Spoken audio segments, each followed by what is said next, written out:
Modatui Sauribus, Ecclesia, te devotis vocibus, solemnia.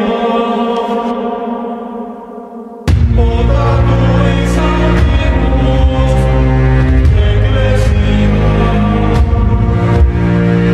te devotis vocibus,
Dalam nama Bapa dan Putra dan Roh Kudus. Amin. Salam SSC, Societas Sentire Cum Ecclesia. Mari satu nafas dengan gereja. Salve saudara-saudariku seiman, Dominus Nobiscum. Di video kali ini kita akan mengangkat tema, ngeri-ngeri sedap nih judulnya kawan, musnahnya Extra Ecclesia Nulla Salus. Kini sudah saatnya kita umat Katolik yang resmi dan sejati ini tegaskan dan nyatakan bahwa prinsip atau aporisma di luar gereja tidak ada keselamatan, atau Extra Ecclesia Nulla Salus yang disingkat EENS, yang dipegang sejak Bapa Apostolik Santo Cyprianus dari Kartago di abad keempat dan yang dilanjutkan oleh Konsili Lateran keempat, lalu ditegaskan lagi oleh Paus Bonifasius ke-8 dalam Bulla Unam Sanctam, sama sekali sudah tidak berlaku. Ya, sekali lagi kami tegaskan dan katakan bahwa EENS atau Extra Ecclesia Nulla Salus tersebut sudah tidak berlaku.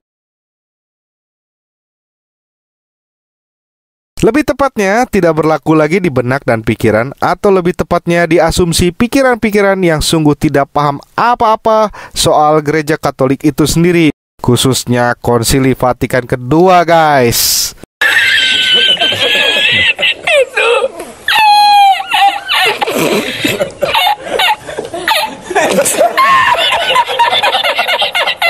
Kena prank ya.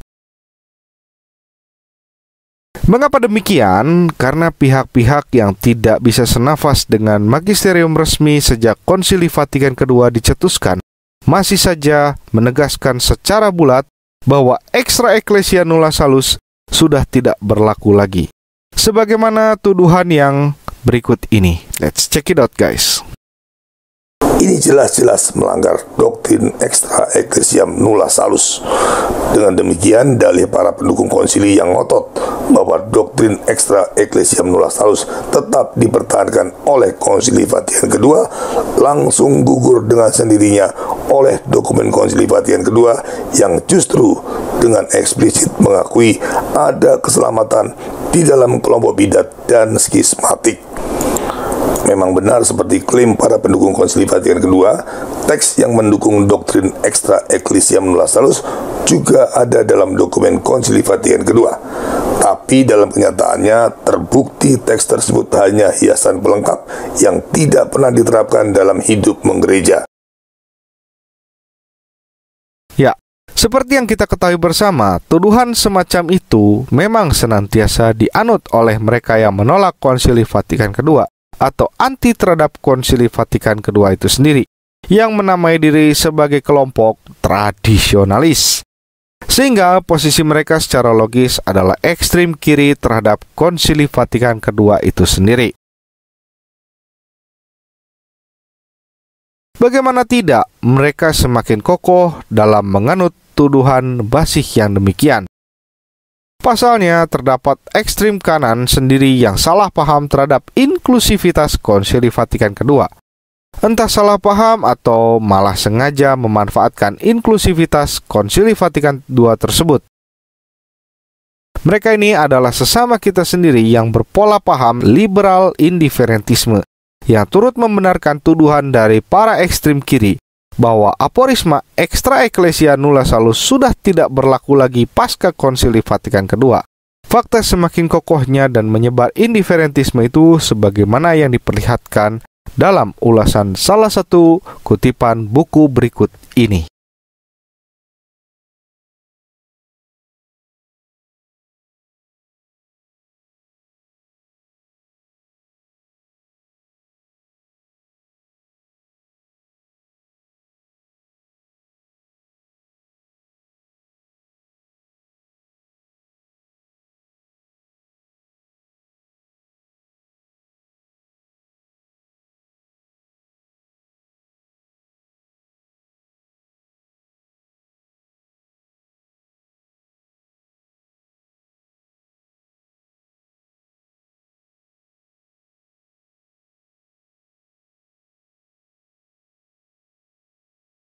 Sungguh, dengan adanya fenomena ini, yakni semakin marak dan derasnya arus kesesatan interpretasi terhadap Konsili Vatikan kedua beserta poin-poin keputusannya, mendorong kita, Societas Sentire Cum Ecclesia atau SSC, untuk tampil memberikan alternatif pandangan yang turut sejalan dengan magisterium resmi. Rupanya, presaposisi dasar dari kedua ekstrem ini ialah sama, yakni pemahaman bahwa karena adanya seruan yang sifatnya inklusif dan universal dari Konsili Vatikan kedua, maka eksklusivitas sekaligus spesifikasi kebenaran Gereja Katolik telah hilang ataupun menjadi relatif. Maka, apakah memang seperti itu cara menginterpretasi dokumen Konsili Vatikan kedua beserta inklusivitasnya? Yang sebenarnya telah kami jelaskan loh di dalam video kami sebelumnya. Perlu dan sangat patut ditegaskan bahwa Konsili Vatikan kedua, terlebih inklusivitasnya, sama sekali tidak pernah menjelaskan adanya keselamatan di luar Gereja Katolik. Untuk memahami ajaran Gereja Katolik, kita tidak boleh menyimpulkan makna satu dokumen gereja hanya dari satu paragraf, melainkan harus melihat konteks keseluruhan dari dokumen tersebut, dan secara lebih luas dalam kesatuannya dengan dokumen-dokumen gereja yang lain. Umumnya, kesalahpahaman atas inklusivitas itu terjadi atau dikaitkan dengan dokumen-dokumen seperti Nostra Aetate yang berisikan penghargaan gereja terhadap agama lain, Unitatis Redintegratio yang berbicara mengenai sikap keterbukaan gereja terhadap kelompok Kristen yang lain, Dignitatis Humanae yang mengandaikan adanya kebebasan beragama, serta yang terpenting ialah Lumen Gentium, yang menjadi titik kunci atau sumber dari semuanya itu.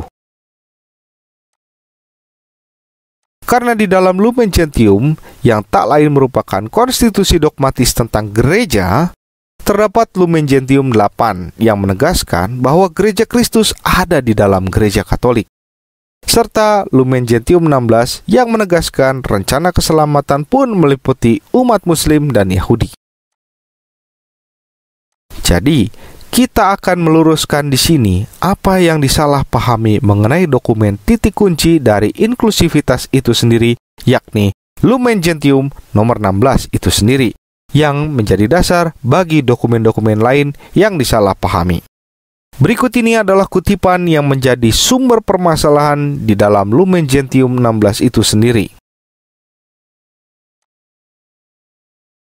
Namun rencana keselamatan juga merangkum mereka yang mengakui Sang Pencipta. Di antara mereka terdapat terutama kaum muslimin yang menyatakan bahwa mereka berpegang pada iman Abraham dan bersama kita bersujud menyembah Allah yang tunggal dan Maha Rahim, yang akan menghakimi manusia pada hari kiamat. Pun dari umat lain yang mencari Allah yang tidak mereka kenal, dalam bayangan dan gambaran tidak jauhlah Allah. Karena Ia memberi semua kehidupan dan nafas dan segalanya, dapat dilihat di dalam Kisah Para Rasul 17 ayat 25-28. Dan sebagai penyelamat menghendaki keselamatan semua orang, dapat dilihat di dalam 1 Timotius 2 ayat 4. Sebab mereka yang tanpa bersalah tidak mengenal Injil Kristus serta gerejanya, tetapi dengan hati yang tulus mencari Allah, dan berkat pengaruh rahmat berusaha melaksanakan kehendaknya, yang mereka kenal melalui suara hati dengan perbuatan nyata, dapat memperoleh keselamatan kekal. Sebagaimana yang telah kami katakan di awal, bahwa alasan utama seruan ini dinilai sebagai bukti penghapusan Extra Ecclesia Nulla Salus oleh Konsili Vatikan II, ialah karena adanya pengakuan bahwa rencana keselamatan pun mencakup orang-orang di luar gereja. Bahkan disebut pula oleh kaum muslimin yang notabene beragama Islam itu sendiri. Maka otomatis orang-orang yang anti dengan Konsili Vatikan II langsung menilai ini sebagai ajaran sesat.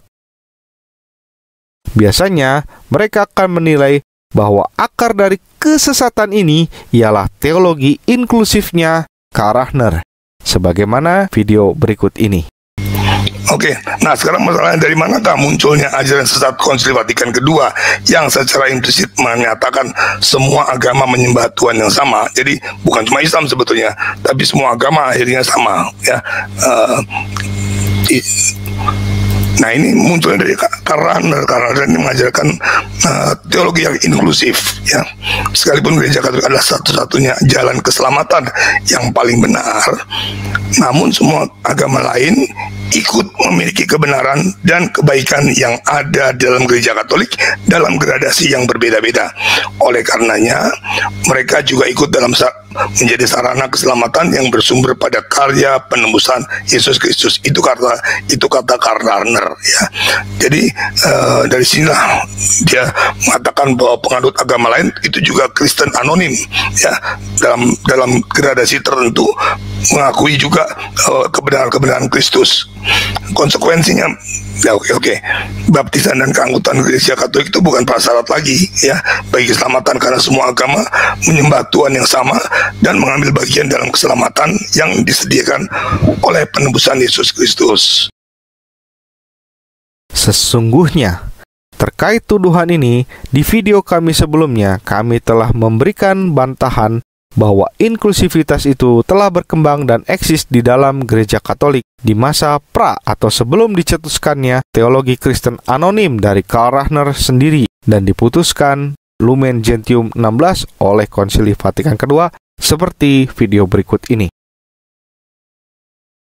Santo Agustinus, Bapa Gereja, pilar kekristenan barat kita, yang menyatakan bahwa adanya relasi yang menyelamatkan antara anggota gereja Kristus dengan mereka yang berada di luar gereja. Hal mana relasi itu ditandai oleh kesamaan posisi hati atau kebajikan antara para anggota gereja dengan mereka yang berada di luar gereja. Tercatat dalam tulisan Santo Agustinus on Baptism Against the Donatis, nomor 5, 28 sampai dengan 39. Semua peristilahan bagi mereka yang bukan anggota gereja yang berasal dari Yesus Kristus hingga para bapa gereja, yakni mereka yang dalam posisi ketidaktahuan, yang hidup berdasarkan hati nurani, yang hidup menurut akal atau metalogo, yang diselamatkan karena baptisan darah dan hasrat, dan mereka yang memiliki posisi hati yang seirama dengan gereja itulah yang dalam istilah modern disebut sebagai Kristen anonim oleh Karl Rahner dalam teologi inklusivitasnya. Sebelum dicetuskannya konsep Kristen anonim dari Karl Rahner dan sebelum dirumuskannya Lumen Gentium 16 yang dikritik oleh kaum yang menamakan diri tradisionalis ya, sebelum Karl Rahner mencetuskan itu dan Lumen Gentium 16 ditetapkan oleh Konsili Vatikan kedua, sesungguhnya pandangan atau sikap teologi inklusif itu sendiri sudah ada dan diteruskan oleh Gereja Roma di masa pra Konsili Vatikan kedua. Oleh siapa itu diteruskan, ditetapkan kalau itu sebelum Karl Rahner? Baik oleh teolog-teolog kenamaan kita, teolog-teolog andal, para misionaris dan para paus. Kita akan lihat salah satu contohnya ini. Seorang teolog pra Konsili Vatikan kedua, seorang yang bernama Domingo de Soto, berpendapat bahwa bagi orang yang belum diinjili, iman yang implisit di dalam Kristus akan cukup untuk keselamatan itu sendiri. Nah, bayangkan sudah ada pandangan inklusif seperti ini sebelum ditetapkannya Konsili Vatikan kedua. Apakah hanya Pater Domingo de Soto saja? Tidak. Ada juga seorang misionaris kenamaan kita yang bernama Albert Pigius. Apa pandangan dari beliau? Nah, beliau memberikan pandangan yang didasarkan pada surat Ibrani 11 ayat 6 yang mengatakan bahwa dengan mengemukakan bahwa bagi orang-orang yang belum diinjili, artinya belum diperdengarkan tentang kekristenan, tentang gereja, mereka bisa diselamatkan oleh wahyu umum. Sekali lagi, kepada orang-orang yang belum diinjili, mereka bisa selamat oleh wahyu umum menurut Albert Pigius dan rahmat, meskipun tidak ada misionaris yang datang untuk menginjili mereka. Jika kita melihat secara holistis keseluruhan isi Lumen Gentium 16 itu, seruan yang dipersoalkan tersebut terletak di bagian pertengahan isi artikel 16. Maka, seruan tersebut bukanlah pengantar atau awalan, sekaligus juga bukan merupakan akhiran atau penutup dari ulasan artikel 16. Ulasan dari artikel 16 diawali dengan seruan yang berbunyi demikian.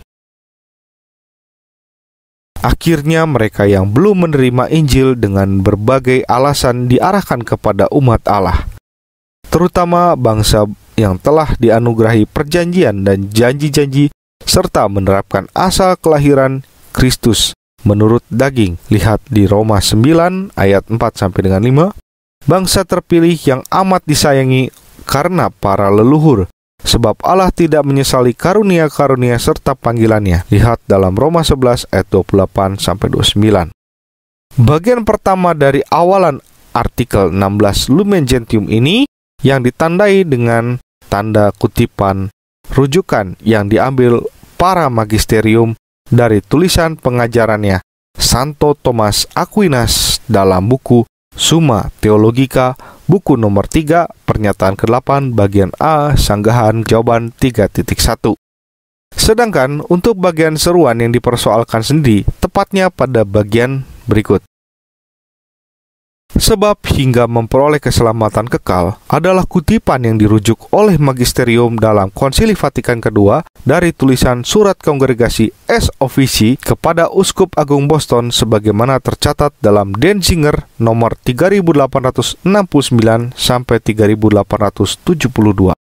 Selanjutnya, ulasan artikel 16 itu sendiri diakhiri oleh penegasan. Penyelenggaraan ilahi juga tidak menolak memberi bantuan yang diperlukan untuk keselamatan kepada mereka yang tanpa bersalah belum sampai kepada pengetahuan yang jelas tentang Allah.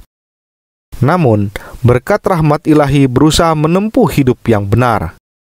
Sebab apapun yang baik dan benar yang terdapat pada mereka dipandang gereja sebagai persiapan Injil. Dan sebagai karunia, Dia yang menerangi setiap orang supaya akhirnya memperoleh kehidupan.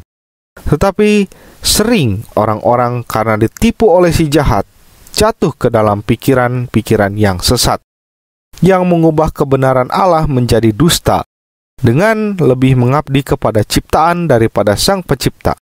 Dapat dilihat dalam Roma 1 ayat 21 dan 25. Atau mereka hidup dan mati tanpa Allah di dunia ini dan menghadapi bahaya putus asa yang amat berat. Maka dari itu, dengan mengingat perintah Tuhan, wartakanlah Injil kepada segala makhluk. Dapat dilihat dalam Injil Markus 16 ayat 15.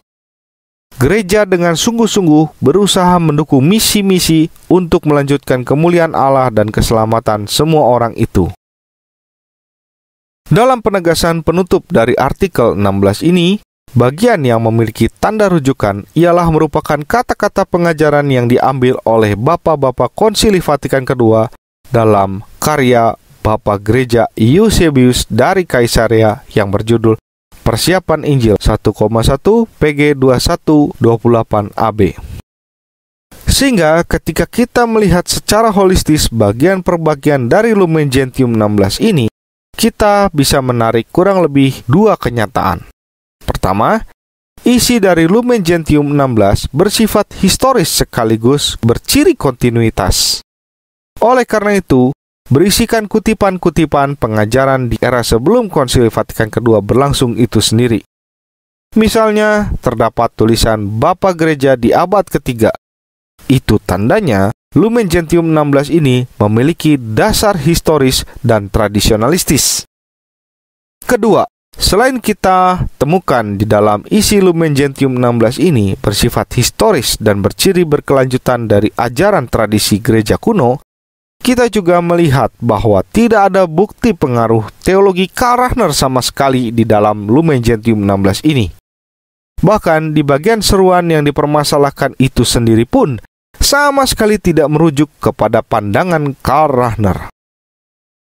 Maka, dengan adanya fakta yang terdapat di dalam isi Lumen Gentium 16 itu sendiri, pandangan dari kubu ekstrim kiri hanyalah bersifat asumsi belaka, atau bahkan runtuh plus gugur dengan sendirinya. Untuk itu, Lumen Gentium 16 yang tidak lain adalah merupakan bagian kecil dari Lumen Gentium serta keseluruhan, perlu dilihat konteksnya dengan artikel-artikel lain dalam Lumen Gentium itu sendiri. Di bagian sebelumnya dari Lumen Gentium 16, yakni Lumen Gentium 14, mengatakan bahwa gereja mengarahkan perhatian kepada umat Katolik sendiri, termasuk para calon baptis dan pentingnya gereja sebagai sarana keselamatan. Selanjutnya, di dalam Lumen Gentium 15, gereja menyebutkan tentang umat Kristen non-Katolik. Maka, Lumen Gentium 16 itu adalah bagian khusus bagi umat yang mempercayai satu Allah, yaitu umat Yahudi dan Islam, serta umat lain yang mencari Allah. Jadi, Lumen Gentium 16 harus dilihat dalam satu kesatuan dengan Lumen Gentium 14 dan 15. Gereja adalah sakramen keselamatan dan gereja perlu untuk keselamatan. Lumen Gentium 14. Mereka yang terpisah dari gereja Katolik yang kelihatan, Lumen Gentium 15 dan 16, dapat tergabung secara misterius dengan gereja Katolik. Dan karena itu, mempunyai kemungkinan atau dapat diselamatkan jika memenuhi kondisi-kondisi tertentu, yaitu yang satu, ketidaktahuan akan Injil Kristus dan gerejanya. Itu bukan karena kesalahannya sendiri. Kedua, tulus hati mencari Allah. Tiga, berkat rahmat ilahi berusaha menempuh hidup yang benar menurut tuntunan hati nuraninya. Dengan demikian, Lumen Gentium 16 tidak bermaksud untuk mengatakan bahwa ada keselamatan di luar gereja Katolik. Sebab keselamatan mensyaratkan tergabungnya orang tersebut dalam gereja Katolik. Minimal tergabung secara misterius dengan cara yang diketahui Allah. Mari kembangkan terus sikap ketaatan kita kepada Bunda Gereja, bersedia sehati dan senafas dengan gereja. Karena hanya dengan selaras bersama gereja, kita bisa selamat. Amin. Dalam nama Bapa dan Putra dan Roh Kudus. Amin.